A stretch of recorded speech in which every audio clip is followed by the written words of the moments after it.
Thierry de Montbrial, vous nous invitez à une réflexion autour du thème du retour des grandes catastrophes. Mais pour un spécialiste de relations internationales, une catastrophe, c'est quoi? Je crois que le terme catastrophe est utilisé couramment, mais en réalité, comme souvent d'ailleurs dans toutes les grandes langues, il revêt un certain nombre d'acceptions. Il y a beaucoup de genres de catastrophes. Je crois qu'à notre époque, sur le plan objectif, j'ai envie de dire physique, l'idée même de grande catastrophe, c'est la catastrophe écologique, c'est-à-dire la conscience écologique qui s'est considérablement développée ces dernières années, donc les catastrophes naturelles. On peut songer aussi d'ailleurs aux catastrophes du genre pandémie, auxquelles on ne songeait plus, qu'on avait un peu chassé de nos pensées. Bien sûr, c'était de lointains souvenirs du Moyen Âge, la Grande Peste, etc. Et aujourd'hui, l'idée qu'il pourrait y avoir des pandémies hante tous les spécialistes. Effectivement, c'est une idée très concrète, quoique encore virtuelle.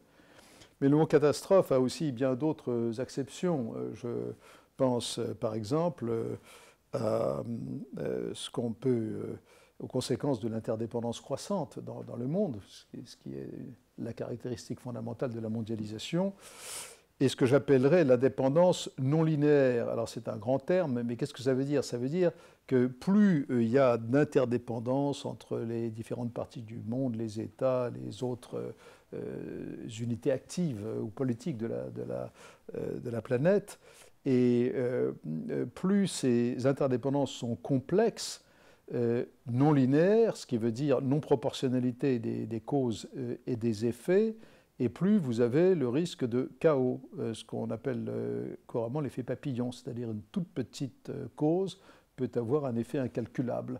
Et ça, nous l'avons vu ces dernières années en économie avec la crise des subprimes qui finalement a basculé sur l'eurozone. Et en politique, je crois que le meilleur exemple qu'on puisse donner ces dernières années, c'est évidemment la crise du Moyen-Orient. On part du suicide d'un malheureux en Tunisie et ça aboutit à la situation que l'on sait. Ça, c'est encore une autre notion de catastrophe qui est liée à ce qu'on appelle la bifurcation. Enfin, il y a plusieurs termes qui recouvrent ce genre de choses. Mais il y a bien d'autres façons encore d'envisager les catastrophes. Il y a je suis très très frappé, par exemple, par les menaces qui pèsent aujourd'hui sur toutes les grandes religions. Et en particulier d'ailleurs sur l'Église catholique romaine. Et c'est pour ça d'ailleurs que les derniers papes ne correspondent pas à ceux de siècles de tradition. À l'époque pharaonique, on a vu des dynasties qui avaient tenu pendant plusieurs siècles et qui brusquement s'effondrent en quelques années. Vous avez le même genre de choses dans l'histoire de la Chine. Et nous, évidemment, quand on a 3 siècles de continuité derrière soi, ou 10 siècles ou 20 siècles a fortiori, l'idée que tout puisse s'effondrer d'un coup est quelque chose de très difficilement pensable. Et pourtant, les falaises qui s'écroulent à Étretat ou ailleurs nous donnent aussi cette image.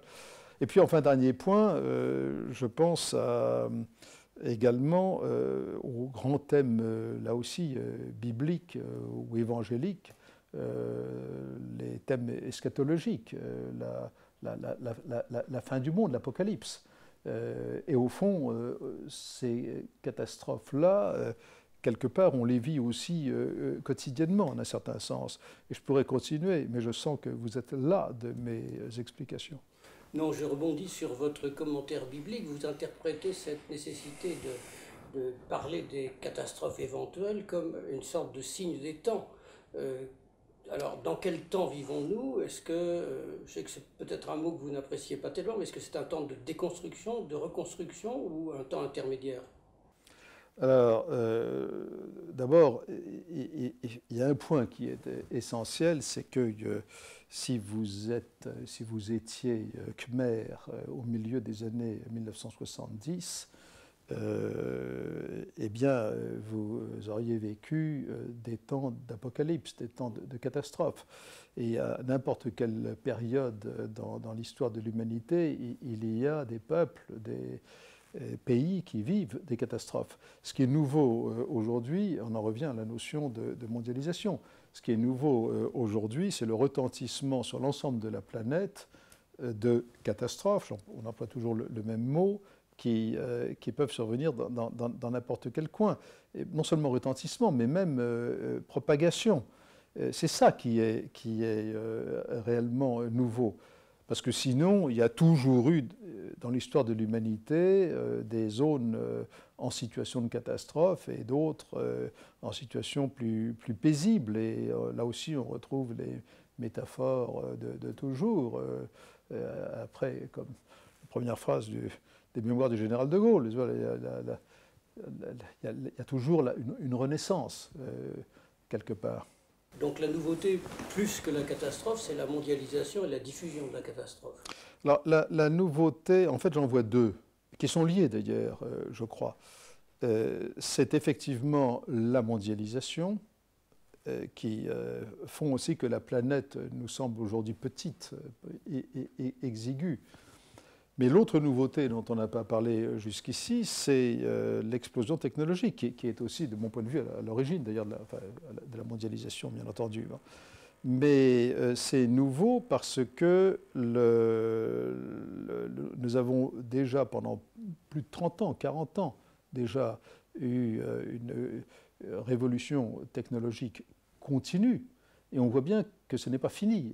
Non seulement ce n'est pas fini, mais il est très vraisemblable que les 20 années qui viennent vont apporter des transformations encore plus considérables que tout ce que nous avons vécu depuis 40 ans.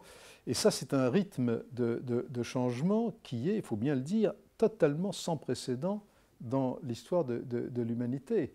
Et les idées de transhumanisation, etc., toutes ces choses-là pouvaient être appréhendées dans des cadres de science-fiction. Aujourd'hui, pour beaucoup de ces thèmes, nous ne sommes plus dans la science-fiction.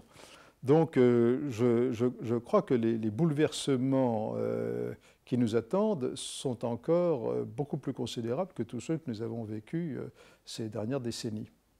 Et à cette mondialisation possible ou potentielle des catastrophes, pour reprendre votre expression, est-ce que peut répondre une mondialisation du traitement des catastrophes, de l'appréhension, de la prévision et du traitement des catastrophes? Alors je pense que c'est la grande question. C'est la grande question. Et en effet, comme vous le dites, il y a deux dimensions. C'est-à-dire qu'il y a la dimension de l'analyse, et rien que ça n'est pas du tout évident, c'est-à-dire comprendre, parce que je crois qu'il faut comprendre avant d'agir. C'est d'ailleurs le thème fondamental du livre qui est à la base, enfin, ou autour de cette présentation, de cette conférence, la pensée et l'action, la dialectique de la pensée et l'action. L'action sans une pensée préalable n'est que de l'agitation. Et la pensée, c'est d'abord de comprendre les situations dans lesquelles on se trouve. Puis la deuxième dimension, c'est de se projeter pour faire la prévision, c'est-à-dire pour voir comment les choses peuvent évoluer. Et c'est seulement sur ces bases d'une bonne compréhension du présent et de l'avenir, et donc du passé, parce que je crois que le passé, présent, avenir, c'est une dialectique ou une tridialectique perpétuelle. Sur cette base, en effet, l'action. Alors l'action, c'est quoi? L'action, c'est ce qu'on appelle la gouvernance. C'est-à-dire comment est-ce que des sociétés de plus en plus interdépendantes, ou des unités politiques, actives, etc., de plus en plus interdépendantes, comment peuvent-elles s'organiser, non pas pour empêcher, évidemment, l'évolution, mais pour la canaliser de façon à éviter les ruptures explosives qui sont toujours source de souffrances indicibles pour ceux qui les subissent.